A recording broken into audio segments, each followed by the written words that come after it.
Hi. In the last live stream, we have discussed about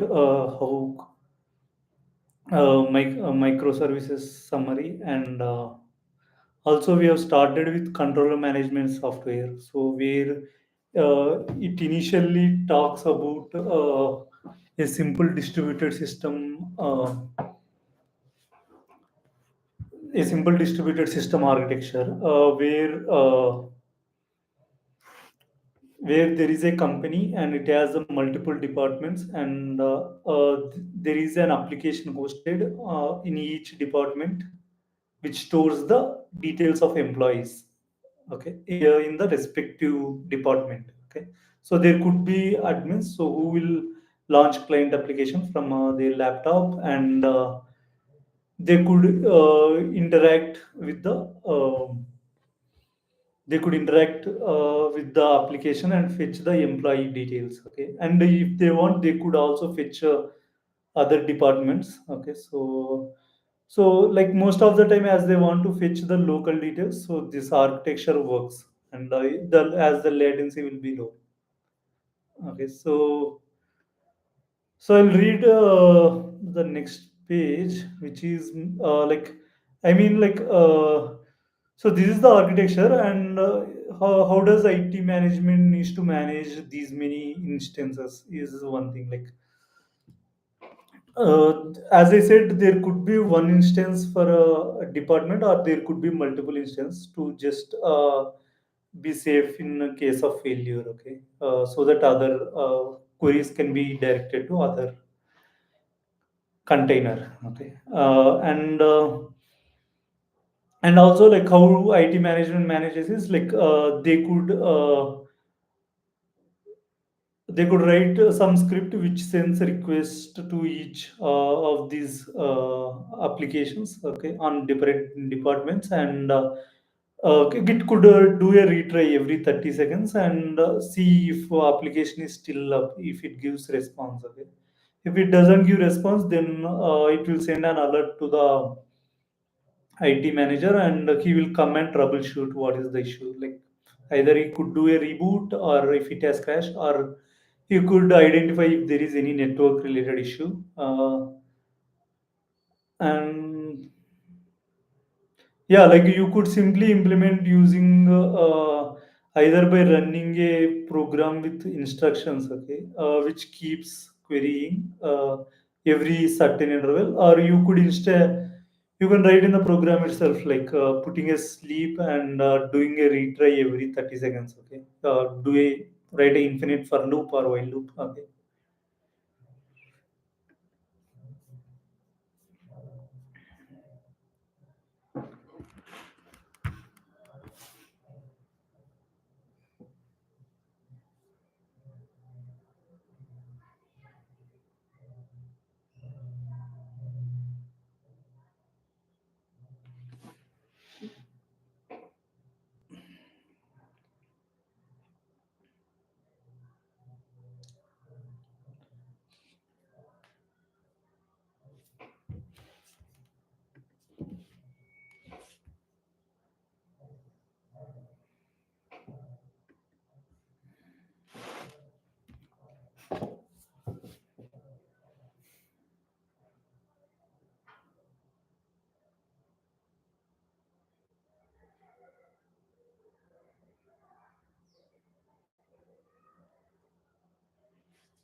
Cool.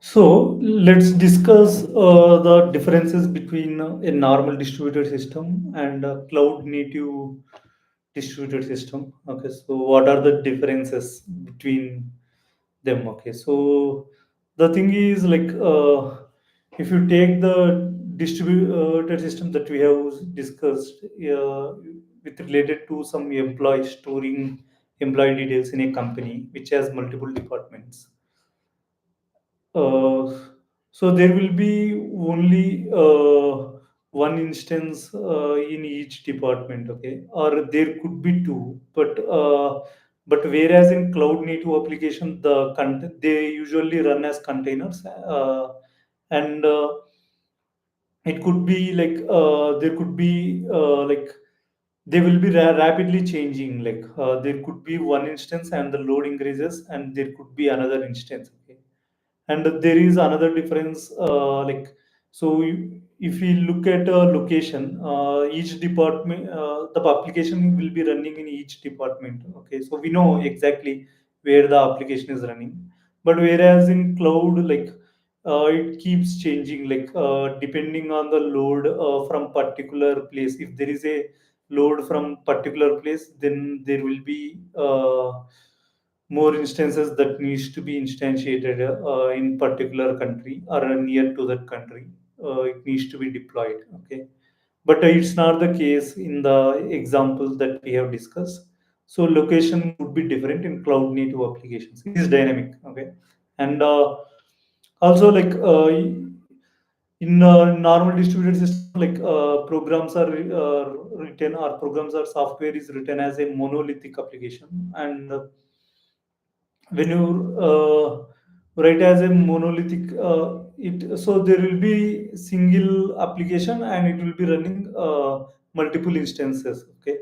But whereas in cloud native there will be microservices, like that is what, like an application usually divided into multiple modules and implemented as different software, okay? Instead of a in a single software, it would be different. yeah, there'll be different binaries, okay, for each module, and they communicate among them. So there will be, for each microservice, there could be multiple instances running based on the load, okay. And finally, if you see in our traditional, like, we run the program as long as the server stays up, okay, or until it shuts down, okay. So whereas in case of microservices, containers could be shut down and started again. Okay, so it is not a single thing that keeps on running. Okay, so things might serve request and get down. Okay. So yeah.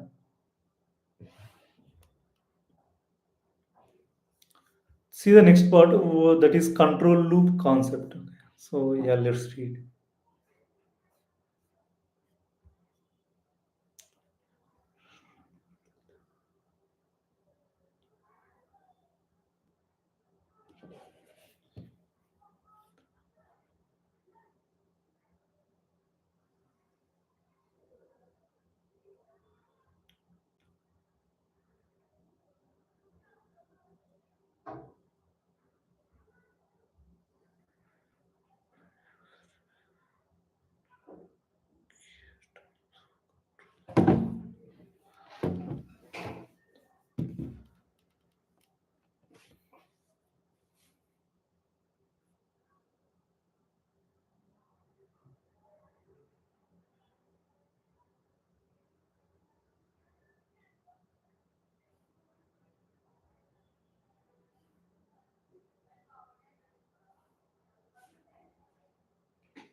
So now we will discuss a control loop concept. Okay. So in general, okay. So this has so we will be just defining the concepts. Okay, and then we'll see how they will be used in Kubernetes. Okay, or some other automation tool used for managing the instances in cloud native applications.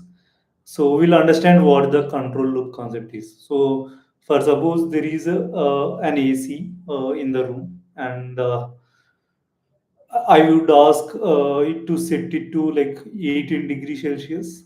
Okay. And currently the room temperature is, let's say, 28. Okay. So, so that's what I say. Like I use a remote and say that, so make the room temperature to 18 degrees Celsius. Okay. And what does the AC do? It has a thermometer, so it measures the current temperature. Okay, so it identifies that it is 28 degrees Celsius. Okay, and again, what it does is like, uh, so it also measures what the user has given to set. Okay.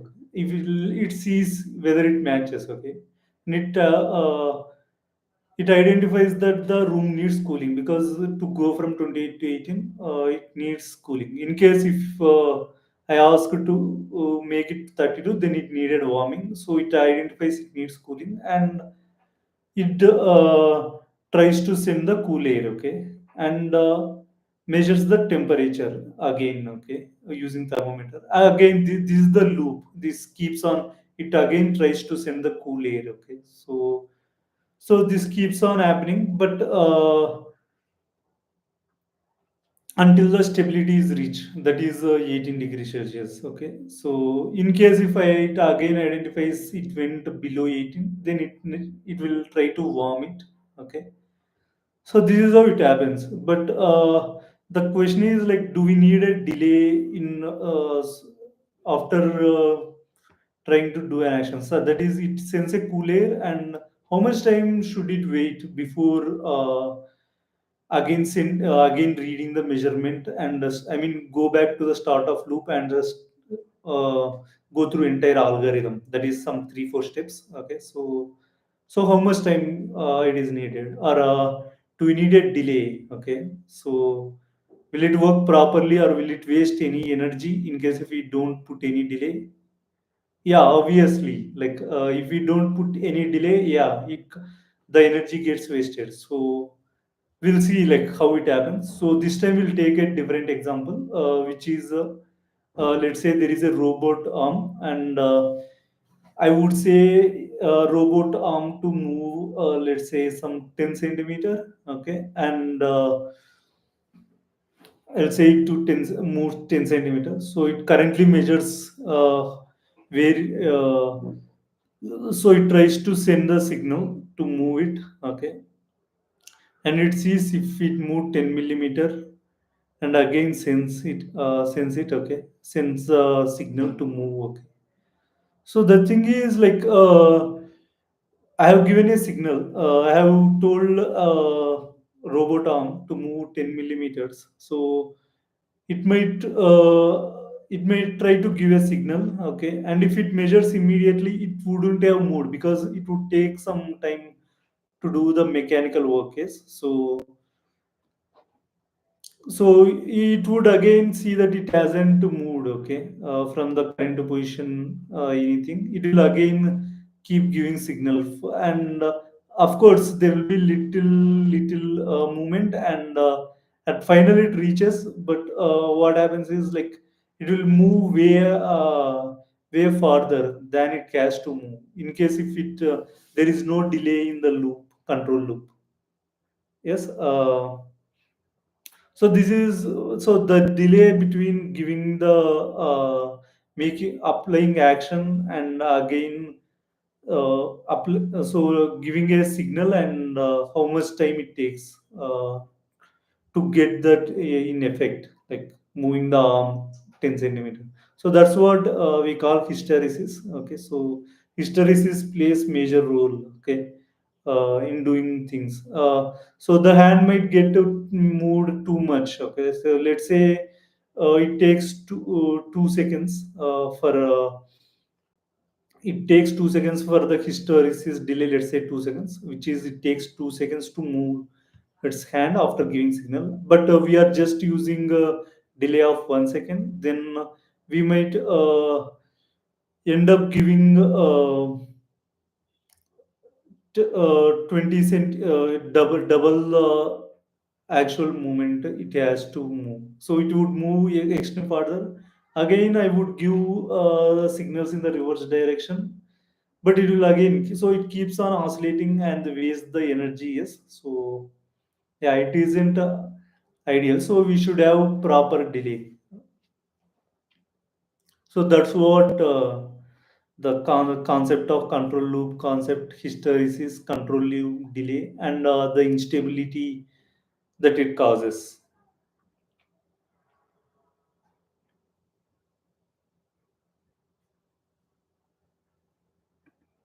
And so that's what it says. Like if you put a appropriate delay, so the system will converge to whatever you have told.